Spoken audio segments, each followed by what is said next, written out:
আসসালামু আলাইকুম ভিউয়ার্স, হাজির হয়েছি প্রতিবারের মতো নতুন আরও একটা রেসিপি নিয়ে। আজকে আপনাদের সাথে শেয়ার করতে যাচ্ছি হাতে তৈরি সেমাই রেসিপি। এই সেমাইটা চালের গুঁড়া দিয়ে মেশিনের সাহায্যে বাসায় তৈরি করা হয়। সেমাই গ্রাম বাংলার পুরনো দিনের হাতের কলের সেমাই তৈরি করা হতো, আর সেই সেমাই রান্না করতো নারকেল, দুধ, খেজুরের গুড়, বাদাম, কিশমিশ দিয়ে। আজকে এভাবে হাতের কলে সেমাই তৈরি করে অনেক দিন পর্যন্ত সংরক্ষণ করত। আজকে চলুন দেখা যাক, আপনাদের সাথে এই রেসিপিটা শেয়ার করব। আশা করি ভালো লাগবে। আমি এখানে প্রথমে চালের গুঁড়ার যে হাতের সেমাই বানানো ওই সেমাইটা নিয়েছি। এরপর আর লাগবে চিনি। এখানে নিয়েছি চিনি স্বাদ অনুযায়ী দিবেন। এরপর নিয়েছি নারকেল, এখানে একটা নারকেল নিয়েছি। আর লাগবে কিশমিশ, দারচিনি, এলাচ, তেজপাতা। প্রথমে একটা ফ্যানে দিয়ে দিব 2 লিটার দুধ।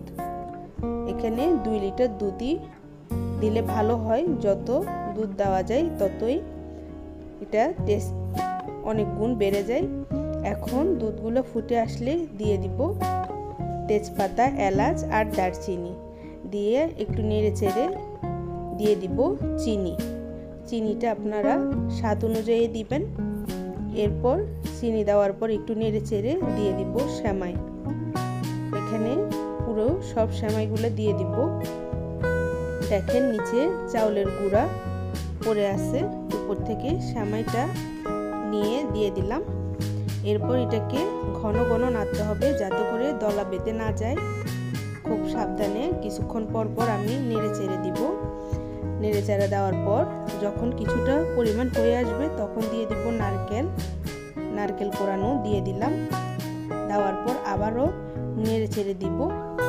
এরপর কিছুক্ষণ পর দিয়ে দিব কিশমিশ দেওয়ার পর আবারও একটু নেড়ে চেড়ে দিব। ব্যাস, এটা হয়ে গেছে। বেশি ঘন করব না, হালকা একটু পাতলা করে তারপরে নামিয়ে নিব। এটা ঠান্ডা হলে অনেকটাই ঘন হয়ে যায়। ব্যাস হয়ে গেছে খুব ঝটপট চালের গুঁড়া দিয়ে হাতের তৈরির সেমাই রেসিপি। এই সেমাই অনেকে ময়দা দিয়েও বানিয়ে থাকে। আশা করি এই রেসিপিটা খুবই ভালো লাগবে। আগে গ্রাম বাংলার মানুষ এখানে অনেক কিছু দিয়ে বানাইতো, যেমন খেজুরের গুড়, বাদাম, কিশমিশ, বিভিন্ন রকমের আইটেম দিয়ে ওনারা তৈরি করতো। খুবই সহজে আমি ঝটপট তৈরি করে নিলাম। আশা করি আপনাদের ভালো লাগবে। আর ভালো লাগলে তো অবশ্যই লাইক, কমেন্ট, শেয়ার এবং সাবস্ক্রাইব করবেন। আল্লাহ হাফেজ।